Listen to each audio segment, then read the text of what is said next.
that's the most interesting. So they pour concrete, probably about yay thick, and then they have these styrofoam sheets that they put in with all these plastic prongs, so it all ties together. And then they put their other inner components, and then they come and they pour on top. And it's like crazy because there's probably only like one corner of the whole wall that you might be able to see. Like, oh my God, the insulation is in there, because otherwise you would never know. Yeah. Yeah, and I was saying, I stopped up there yesterday.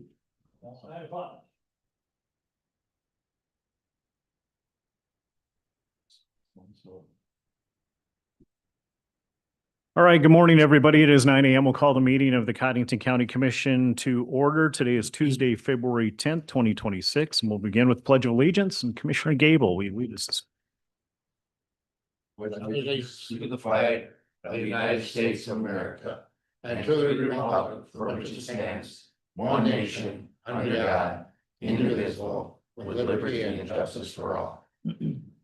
Thank you very much for that, Commissioner Gable. Please silence your cell phones so they do not disrupt the meeting here this morning. Call for public comment. Public comment may be submitted in person or by telephone by calling 605-882-6248 or 605-882-6297. Commissioners, any conflict of interest items this morning? No. See none, we'll move on to item number 4, that is action to approve the February 10th agenda. So move. Motion by Schwer, second by Gable. Any discussion? All in favor say aye. Aye. Opposed? That motion carries. Thank you. Item number 5 is action to approve the February 3rd minutes. Second. Motion by Johnson, second by McElhaney. Any discussion on that? If not, all in favor say aye. Aye. Opposed? Motion carries. Thank you. Item number 6 is the annual report from Todd Kays, who is the Executive Director from First District Association of Local Governments. Good morning, Todd, and welcome. Yep. Yeah, just push that little round button. That There one you there? go. All right, very good. So I've handed out 2 different handouts to you. And I'm going to be talking off of the PowerPoint presentation, which Lee has up on the screen. This page here just basically a several page report, which is going to encapsulate everything I talked to you about. So it's more for your reference after the meeting. So as you're all aware, every year I like to come out to all of our county commissions without the planning district and provide a little background information on who the planning district is, work activities that we've been involved with throughout the region and specifically here in Codington County. And for most of you, this is going to be old hat. You've heard this story before, and I've been coming back for about 17 years talking to you about the planning district. But the planning district is one of 6 regional councils of government created here in the state of South Dakota. We have sister offices in Sioux Falls, Yankton, Pierre, Rapid City, and Aberdeen. Next slide, please. We're not government, but we're creatures of government. We were created in 1971 through executive action by Governor Frank Farrar. He created the boundaries of the planning district. And when First District was created in 1971, we were a 10-county area. However, in 2000, Roberts County left NECOG and they joined the First District in giving us 11 counties. And so now we work in 11 counties and 76 municipalities here in northeastern South Dakota. Our mission today is very similar to what it was in 1971 when we were created by the 10 counties at that time. We're here to provide technical assistance and services to local units of government, economic development groups, and the like to further promote and enhance the viability of our region and make the quality of life better for all those that live here. Next slide. As far as how we are governed, we have a 35-member governing body. Those are made up of 3 individuals from every county and then the 2 chairmen of the Flandreau, Santee Sioux, and Sissian-Wapano Yate tribes. Presently, Myron Johnson sits on as the county representative. Myron sits on our executive board as well. Dan Shuddy, city council member from the city of Watertown, is our municipal rep, and Michelle Kakacek is our at-large representative to the board. The board meets twice a year. Executive committee meets in more than that. But the governing body meets twice a year, usually in April and September, where they establish our budget, they approve our work plan for the year, talk about regional and community economic development projects in the area. And then on the second meeting of the year, they generally hear the financial reports and hire the executive director, presently yours truly, to lead the organization for the next year. They provide great guidance to me and staff as well, as far as just trying to set up long-range goals and missions for the region and for the district. Next slide, please. As far as how we are funded, we have generally 4 streams of income that come into our organization. The first is dues. All communities with more than 100 individuals and or all counties pay dues into the organization. Those dues are set by the governing body on a 10-year rotation. The last due schedule was adopted in 2022, or 2023, and will run through 2032. We then send out those 10-year due statements to the county so that we both can plan for how we approach funding the district and meeting both our goals on both ends. We use those dues to sometimes leverage other state and federal grants. State government, we do about 14% of our current operating revenues, and those are generally some grant dollars that we get through the state. Also, we do some specific contractual work for the state. We receive about $70,000 a year from the federal government, and that's a 1-to-1 grant. So we use $70,000 worth of dues to leverage another $70,000 in federal funds to the Economic Development Administration. But a lion's share of what we do and how we're funded is through fee-for-service work. Presently this year, about 55%. And we're able to do certain things for our members for fees, but those fees are going to be less than what you would find in the general private sector, and that's just through the power of the collective. Next slide, please. No, thank you. We missed that one. As far as staff, we presently have 9 individuals working at the district. We've had as many as 15 or 16 over the years that I've been around. You can see some of us are getting a little long in the tooth.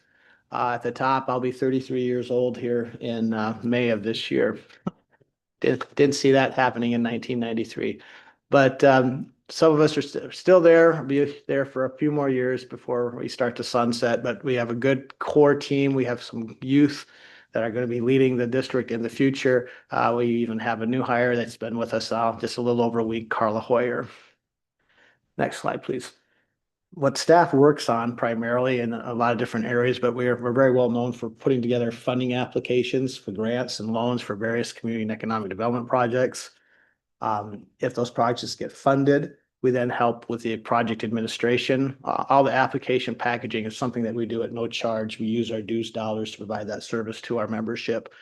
Planning and research, if it's got the word book report or study or deep research, we've probably done something along those lines. I spent most of my career primarily in working in planning and research and creating land use plans and nuisance regulations and strategic plans and capital improvement plans, pre-disaster mitigation plans, what have you. We do all that planning for the communities, the county, and the region as well. We also have some expertise in areas of TIF and GIS, revolving loan funds. Our office has 3 revolving loan funds that are right now with about $4 million in there that we use to loan out to private businesses when we partner with banks to create new jobs and expand existing jobs throughout the region. GIS is very important to us. We have 4 people that work solely in GIS, and geographic information systems is used throughout our office in planning and grant writing and all kinds of things where we manage local, county, regional, and even some state databases for our members as well. And we're out there schlepping the different city or state and federal programs as far as trying to get the information out on opportunities for our members to access. There are a lot of things that we do in our office that I have a hard time quantifying your return on investment. So what we just usually do is talk about grants and loans that have come into the area.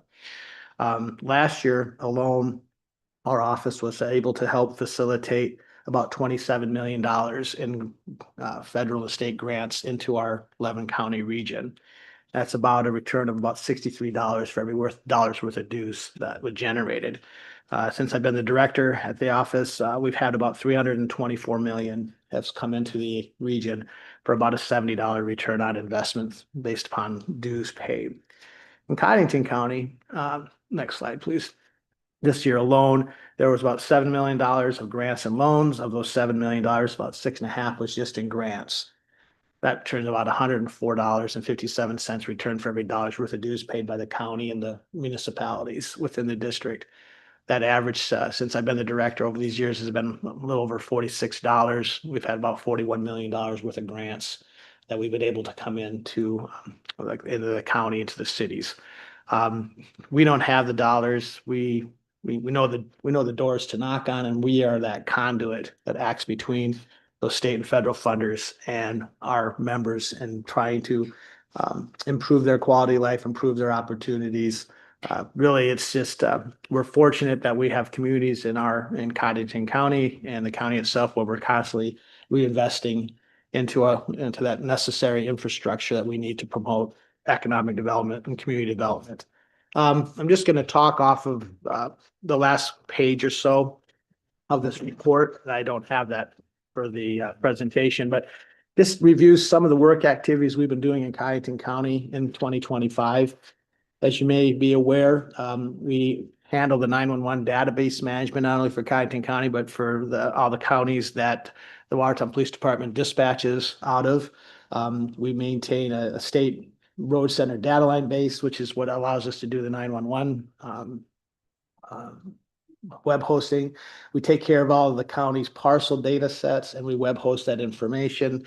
That web hosting and GIS data sets is used by Luke Muller, very much working as your county zoning officer. It's also used by the assessors department, equalization department to assist in taxes. Most of that web hosting parcel maintenance is basically covered by fees that people pay to access the private data. It's public data, but it's privately hosted. So a lot of that's being taken care of. We also worked last year, Jesse helped helping with the bridge and highway plan, which is a necessary thing that you do every year so that you can qualify for funds like the 14th Avenue Bridge project that's being done this year.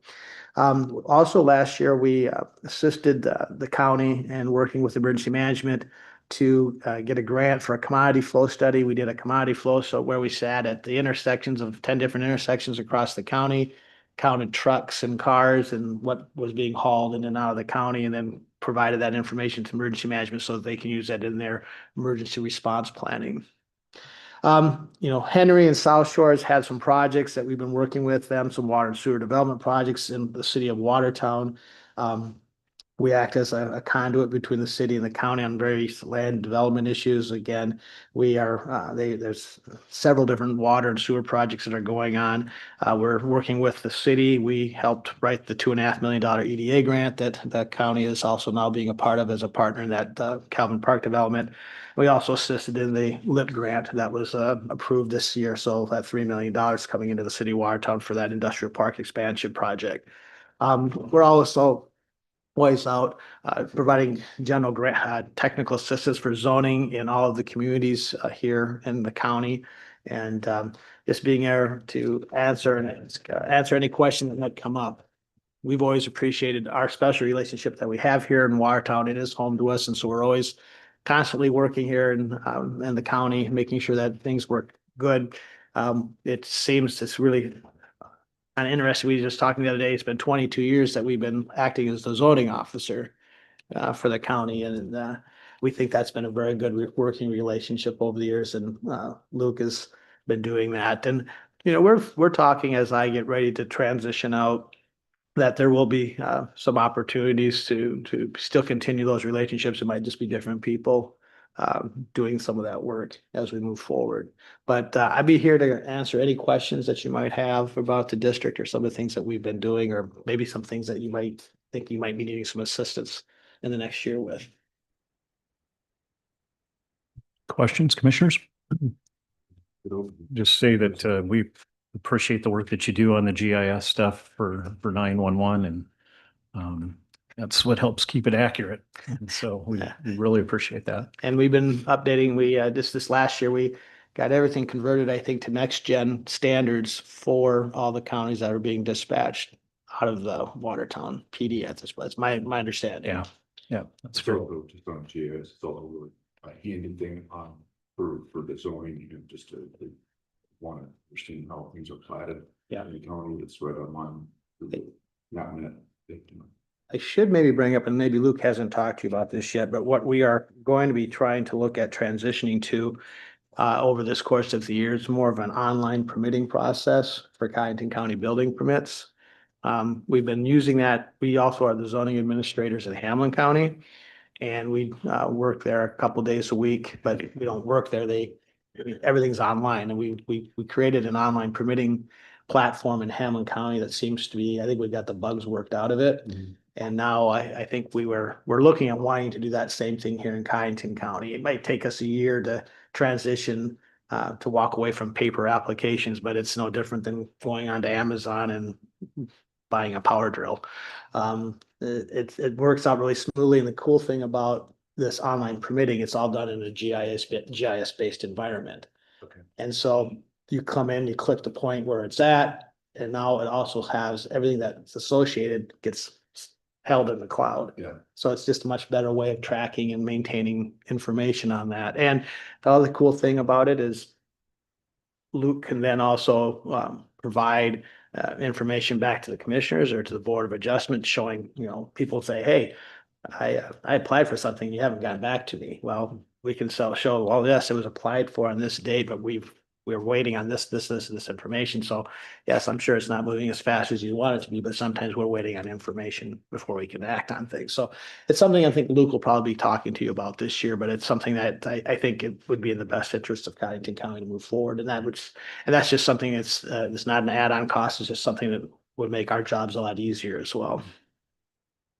Mr. Chair, I'd be remiss if I didn't say something that I have the opportunity to get a little bit more involved than most people sitting on the board, and there's a very, very good group of people up there working, very sharp, very smart young people that have Thank you. forgotten more about GIS than most of us even ever knew, and their skills are sought after.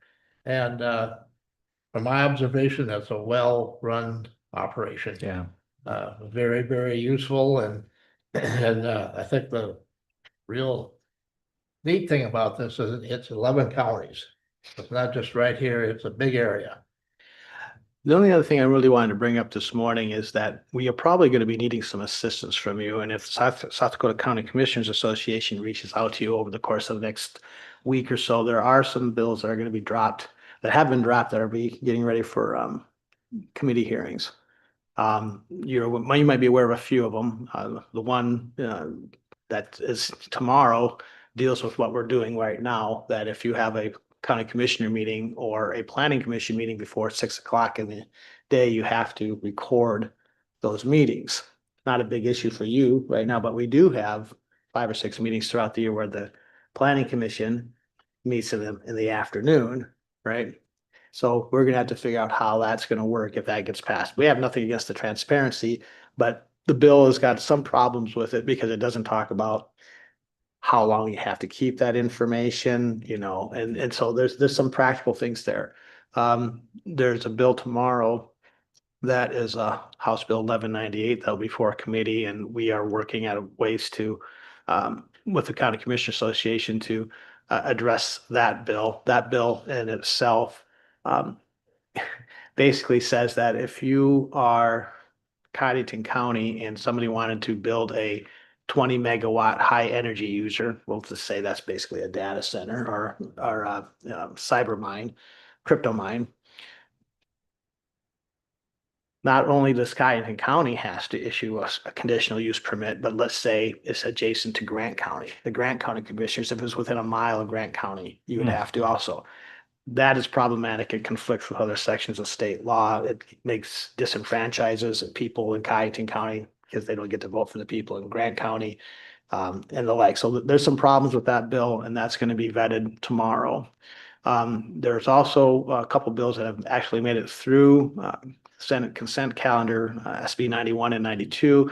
We've worked through those and made them better bills, and I think they'll be okay. The one thing that's going to end up changing is that any rezoning that comes to the county, you as the commissioners are going to have to designate Luke Muller to be something of a deputy auditor for the purposes of receiving that rezoning application. So there'll be another step there that's going to happen. We've been working with the Towns and Townships Associations to craft a bill. For the last couple of years, they've been wanting more of a say-so in zoning matters.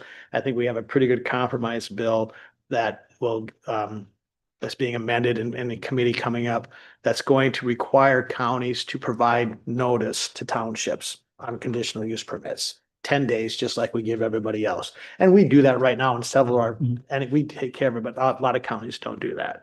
So that's not a bad bill. There are two bills that are directly related to data center development, which one actually sets a statewide setback, which again is, I think, creeping into local control issues. And those are Senate bills 127 and 135. The other bill in there also, both of those bills also kind of backdoor the ability to allow townships to have some sort of zoning authority in some of these matters, which conflicts with several other sections of state law. I'm getting into the weeds here, but they could be written better. And so we're in the process of at least trying to talk to the legislators. And as we get further into this and we get ready and see how they're coming, we may ask for your assistance, not as the association, but as the County Commissioners Association, who I do legwork for on planning and zoning issues, to have you engaged and at least talk to our local legislators on why these things might be problematic for you as county commissioners. So those are just some pure things that are going on as well. So In the meantime, it would be good for any of us commissioners to reach out to our local legislature and visit with them. They're happy to hear from us. Just don't make it a letter. Send them a short text message and what we're planning on doing, I think the County Commissioners Association, is to provide some talking points to you as county commissioners, so you had to understand what that means to you, what these bills will mean.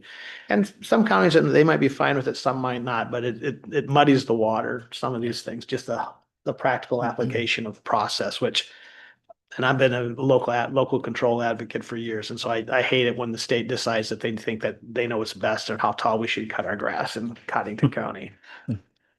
And just on a side note, coming up on Saturday, I'll be moderating the Cracker Barrel session at the home show. So, I got a couple questions for you. Maybe. oh, perfect. Good. Yeah. That's great. Well, All right. thank you again. And again, we appreciate our support, and we look forward to another good year with you. Yes, Thanks, yeah, Todd. thanks, Todd. Todd. Hey, Todd. Thanks, son. Todd, slip you that quick. There's a little note to you on the other issue. Okay, thank you. All right, number 7 is discussion possible action to authorize the chair to sign a commercial lease agreement between Michael Cole and Codington County Department of Health. Who's taking the lead on that? Anybody? We have that in front of us. Should have that in your packet. So Allison, I guess. So this is, it's okay. You want it? I drafted it. So this, this is a carryover lease. We previously had a lease with whoever the previous owner was. Mr. Cole has since inherited that property. The main change in this lease is that instead of a 5-year lease, this is a month-to-month lease. In addition, our rent is going up to $2,100 a month. In discussions with Mr. Cole, it's our intention to agree to backdate this lease to January 1st of 2026 in exchange for the month-to-month option. As everyone's aware, we're kind of exploring different options. So we don't want to be locked into a 5-year lease. I did draft this lease personally. I did speak with Mr. Cole earlier this week, and he is in agreement with the terms of this. Okay, motion to approve Second. by Gable, second by McElhaney. Any further discussion? If not, all in favor say aye. Aye. Opposed? Motion carries, and we would just like to thank Mr. Cole for working with us on that. Absolutely. Thank you for doing that. Thanks, Allison. Yeah, no problem. Number 8 is a monthly report. Begin with the auditor. All right, good morning, everyone. Township packets are ready for them to pick up for their annual meetings in March. Will be mailing out CPI notices and for 2026 taxes payable in 2027. And then the 2025 tax requests for taxes payable in 2026 to all the taxing districts. And just an FYI, the CPI for 2026 taxes payable in 2027 is 2.5%. Also, I attended an annual report training and beginning to work on the 2025 annual report. Working on abatements and tax splits, and they're being processed, and also watching legislative bills pertaining to elections and tracking that. Other than that, yeah, just work as usual, just saying, budget will be the next thing that we'll be starting to get ready for, which is crazy to think that that time has already come around. So unless anyone has any questions, that's what we're doing in the office. Questions, commissioners? Not? All right, let's go ahead and move on to the Director of Equalization, Shauna. Good morning, Shauna.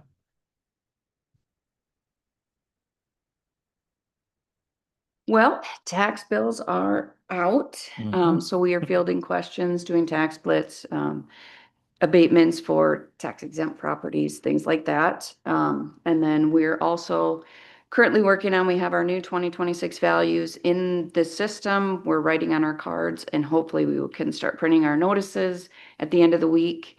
It took about a week for the tax bills to actually hit mailboxes. And since we have such tight deadlines, we're going to try and get our assessment notices out. We're going to try for a week early. We'll see how it goes. Depends on how fast we can get there, just because we want to make sure anyone in the county has enough time to actually appeal if they need to. So we'll be working on that. We are also watching many, many legislative bills this year. This year they have a bigger amount than they had before that deals with a lot of our offices, but you know, everything really comes back to us. We're working with the Department of Revenue weekly, basically, on anything that, any bills that she wants our expertise on or wants us to really look at. And so we're kind of looking at all that, but there, I think the email today said 359 bills that deal with basically taxes and assessments. And so for Brenda's office, our office, you guys, for the commissioners, there's a bunch of TIF bills out there too. So, but that's what we're doing, and we have to have our notices out by the 1st of March. And then we will start with board things. So excited. You gotta get busy now. We will get busy now. The 3%, there's a new law that went into place last year that only allows for us to raise our owner occupied taxable values, assessed values, 3% from last year to this year. We did find out that when we do the growth reports, it does show all of the elderly assessment freeze values, all of the veteran values, when we take those off at boards, and then, because we need to show full and true value for assessment notices. So that is actually included in our 3%. So we were not really allowed to raise very much this year for owner occupied properties. So we're not doing very much at all this year for that stuff. But it is something that we are going to have to work with the Department of Revenue on this summer. I've already talked to them about it. It's a little late to do anything now, but it's already 2%. Just putting on the owner occupied or the elderly assessment and the veterans. And that is actually increasing this year. The veterans exemption is going from 200 to 250. And then they raised the income guidelines and the assessment guidelines for elderly assessment freeze. So we are looking at possibly even more than that. So that is just something we have way more than a lot of other counties do, and so it's something that we're just gonna have to work with the Department of Revenue on at the beginning of this year, just to figure out where our numbers are so that we can still make sure we can at least get up to our 85% values, so. I think you made a very good point in that our county and, like Minnehaha, and, the larger counties. Mhm. Some of these counties, they probably only have 10 landowners, Yes. and, when you start throwing it all together, we get inundated with some of this stuff. Yes, And the larger counties do. yep, And so some of this legislation that's out in the pier, you gotta kind of read between the lines and if they got a good oh person working for them in some of these West River counties that don't have very many landowners, it can make it tough for us. yep, we have a committee in our association that actually lobbies for us assessment on the assessment side. And when the Department of Revenue gets any information from us, they do it from a number of different assessors or, the directors from all the different counties. So they do a pretty good job at trying to figure out what's best for all counties, not just big or small. So we just gotta cross our fingers and. Thank you. Yes, and just so you guys have these, this is just the appeal deadlines. In case somebody calls. That's what How many exemptions would you say there are if you had to take it? We have, I looked it up, we have over 27 million in assessed dollars just between the elderly assessment freeze and the veterans exemption that come off each year. 27 million. Over 27 million. What that equates to in taxes, I can't really say because they're in different areas and stuff, but 27 million worth of assessed value comes off. But those are my favorite programs. So Yeah. I know it takes a lot of assessment off, but I think if we could give our veterans anything, that one is definitely my favorite. And we have, I can't remember, but I looked it up. Almost 200 veteran exemptions in Codington County. So disabled veterans, they have to be 100% disabled to get this exemption. Okay. Yep. Thank you. But that's all I got. Thank you, Shauna. Have a good day. Thanks, Sean. Right, let's move on to item number 9. This is action to declare office equipment surplus to be destroyed by the treasurer's office. Right, it is an HP LaserJet 404DN is what she has. Move to approve. That would be a printer. I Yes, guess. it's a printer, yes. I have a motion and a second. Any discussion? All in favor, say aye. Aye. Opposed? Motion carries. Item number 10 is action to authorize the chair to sign the updated intergovernmental contract for the South Dakota Public Assurance Alliance. This is Correct. pretty routine. I don't know, is there any changes? Yeah, they just had a meeting and on it, they just said the changes include addition of a language to Article 5, which serves to clarify that no member shall have more than one representative serving on the board at any one time. And then the other one is reformatting of the context of Article 9, moving the notice rescinding paragraph to the top of the section. The relocation of this paragraph does not change or alter the prior version's language nor intent. So they're just moving a paragraph, basically, not. For motion. Motion to approve. Second it. McElhaney and a second by Commissioner Schwer. Any discussion? So any cost impact on the change, or is this just purely this? It's just to their bylaws. Textual? Yeah, yep, just textual. And who represents us on the director, as a director? I don't know. that Cindy used to we- be on this board. Yes, and I don't know that we have anyone from Codington anymore now that she's not on She was that on it board. for 2 years there. Right, Yeah. yeah. I just wondering, does anybody replace her that Not- represent us and have a contact with? Yes. Okay, I'm not sure on that, Myron. I'll check into that. It's not from Codington anymore. I think they filled it with another individual, so. thank you. Mhm. All in favor, say aye. Aye. Opposed? Motion carries. Item number 11 is action to approve the auditor's account with treasurer and note monthly register of deeds fees. Brenda. So you have that information in your packet. You have the amount that was in the treasurer's on the last day of January 2026. All the breakdowns of all the cash. And then you also have on the one page, the custodial fees or funds that will go to the schools, the townships, cities, and towns. So the ending balance was 26,482,68.84, and the register of deeds fees was 27,376.75 for the month of January 2026. Motion to approve. Motion by McElhaney, second by Gable. Discussion on that or questions? Not all in favor, say aye. Aye. Opposed? Motion carries.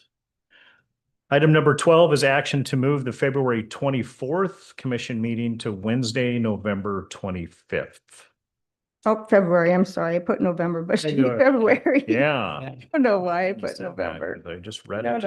no, it was my, February. yes, it's February, sorry. Yeah, we're not going to move it. No, we're not moving it to November, it's February. So moving it from February 24th to February 25th. One day. One day. Motion to approve. Second. Motion by McElhaney, second by Gable. And the reason for that? Just scheduling. Okay. Yeah. All right, commissioners take note of that. All in favor, say aye. Aye. Opposed? Motion carries.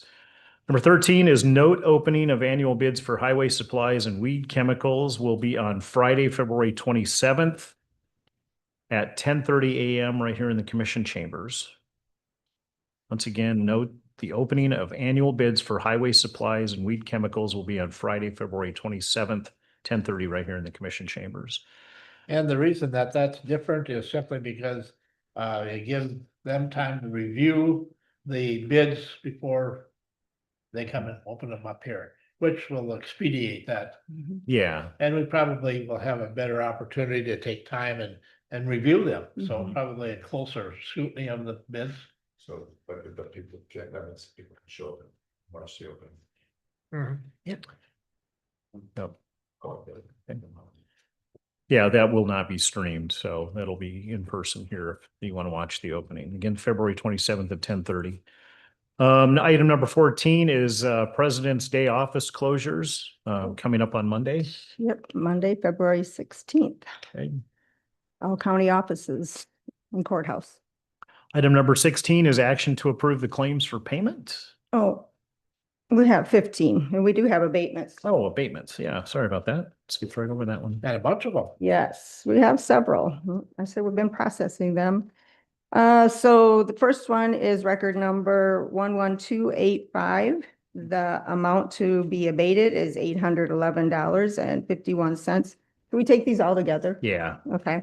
The second one is record number 6400, and that amount to be abated is $640.67. The next record number is 19681, and that amount to be abated is $497. The third one is 19681. I gotta make sure I didn't get mixed up here. Nope. The next one is 19682. That amount is $152.66. And the last one is 19689, and that amount is $122.34. And the reason for all of these are they are tax exempt entities. Motion to approve by Gable, second by McElhaney. Any discussion on those? Not all in favor, say aye. Aye. Opposed? Motion carries.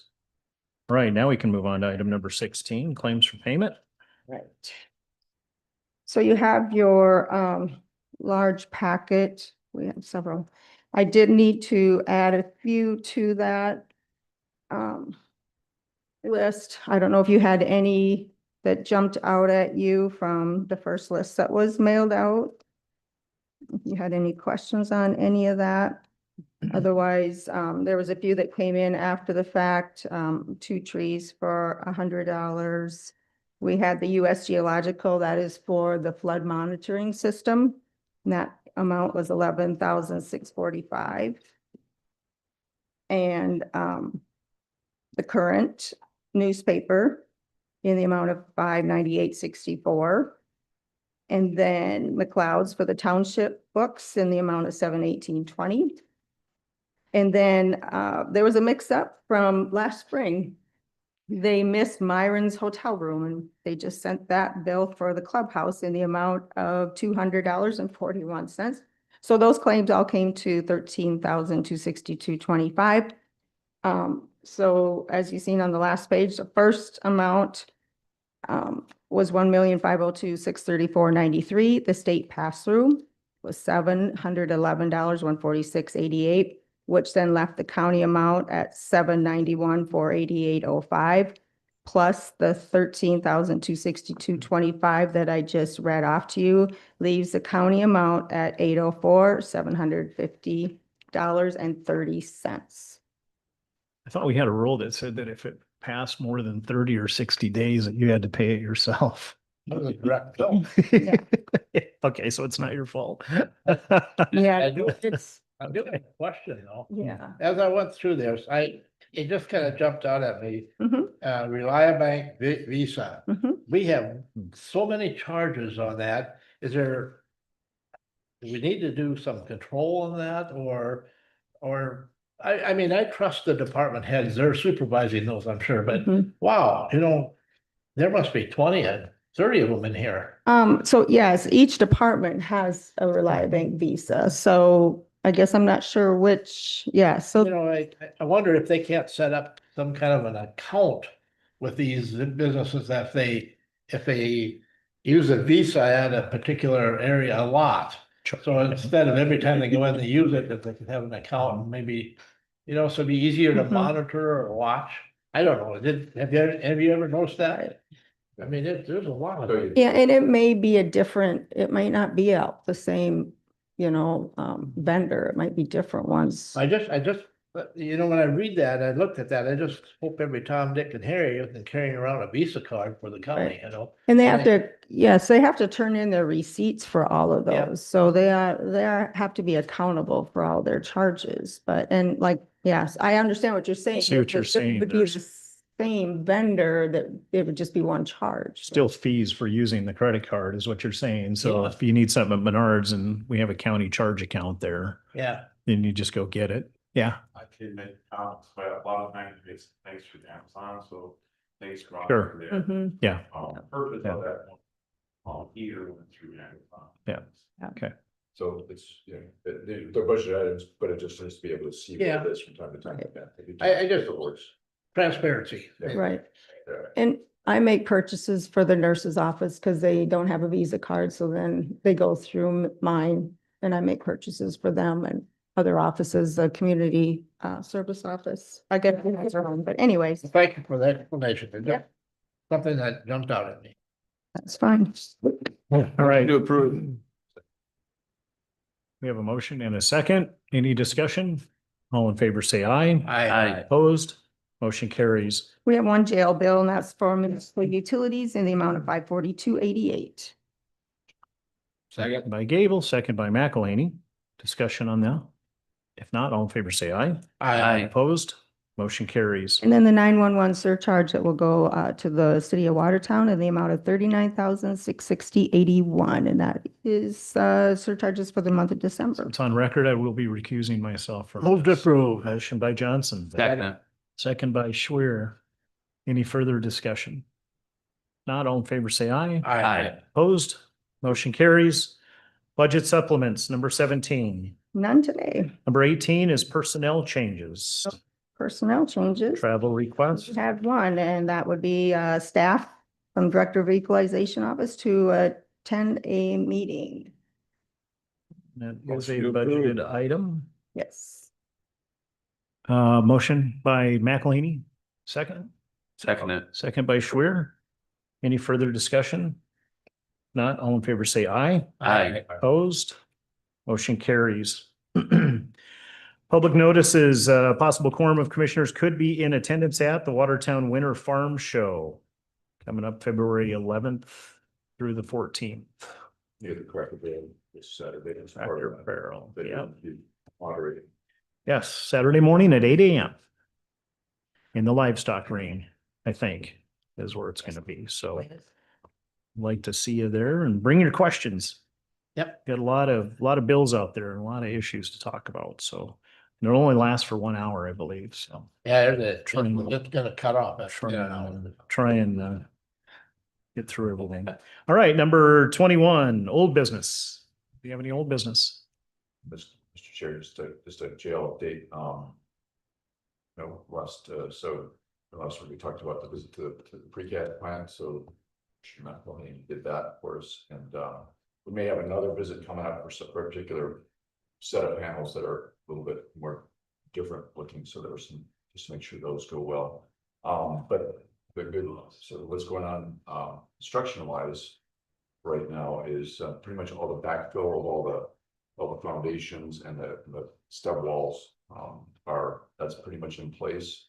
Show you the, change order.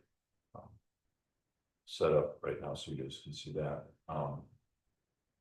but.